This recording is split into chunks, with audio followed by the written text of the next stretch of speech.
जिस आर्यावर्त भूमि के बारे में महर्षि मनु ने लिखा है, एतद्देश प्रसूतस्य सकाशादग्रजन्मनः स्वं चरित्रम शिक्षेरन् पृथिव्यां सर्वमानवाः।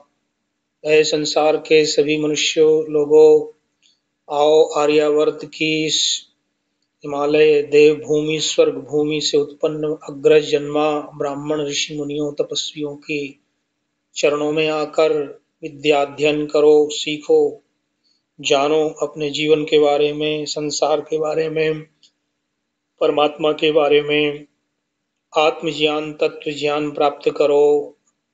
ईश्वर जीव प्रकृति तीनों तत्वों की जिज्ञासा लेकर के इनके चरणों में आओ, अग्रजन्मा ब्राह्मणों की पूजा करो, इनके सत्संग से, इनके लिखे हुए ग्रंथों से, इनके उपदेशों के द्वारा अपने जीवन को पवित्र बनाओ। ये हमारे देश की संस्कृति कोई 1000, 2000, 5000 वर्ष पुरानी नहीं, अपितु लाखों वर्ष पुरानी है।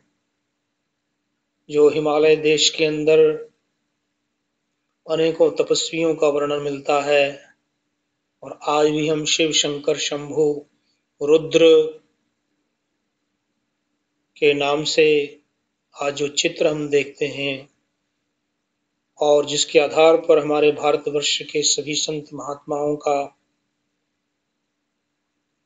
प्रवर्तन हुआ है, वो हमारी ऐसी सनातन संस्कृति जिसमें गिरी, पुरी, तीर्थ, दंडी, भारती, अनेक प्रकार के साधु संतों की, ऋषि महर्षियों की परंपरा चली हुई है। उस परंपरा के अंतर्गत हम आओ शिक्षा ग्रहण करते हुए अपनी संस्कृति का पालन करें। हमारी संस्कृति रामायण की संस्कृति, महाभारत की संस्कृति, जिसके अंदर धर्म की शिक्षाएं, जिसके अंदर जीवन की शिक्षाएं ओतप्रोत हैं, जो वेदों पर आधारित हैं।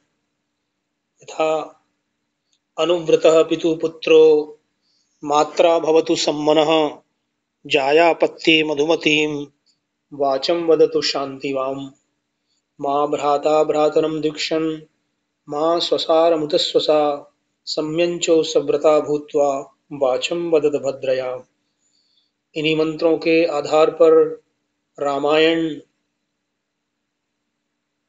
का प्रवर्तन हुआ और रामायण में राम सीता का जो चरित्र बताया गया है, इन वेदों के मंत्रों के आधार पर ही सुंदर वर्णन किया गया है। लाखों वर्ष पूर्व हुए ये राम जी का चरित्र, जो कि रघुकुल के वंशज थे और सूर्य वंश के अंदर का जन्म हुआ था, जो आर्यों की संतान, आर्य क्षत्रिय, जो कि सूर्य चंद्र वंश प्रसिद्ध वंश रहा है और सारे संसार के अंदर चक्रवर्ती साम्राज्य उनका था। उस वैदिक सनातन संस्कृति, मानव संस्कृति के हम उपासक हैं और उसकी उपासना का मूल बिंदु ओम, ओंकार, गायत्री मंत्र, वेदादि छह शास्त्र हमें अहरनिश शिक्षा प्रदान करते हैं। महर्षि वाल्मीकि ने जिस रामायण का प्रवर्तन किया, वो रामायण लाखों वर्षों से हमारे जनजीवन में व्याप्त है। गोस्वामी तुलसीदास जी ने उस रामायण को लिखा सामान्य भाषा के अंदर, जिसका आजकल प्रचार है।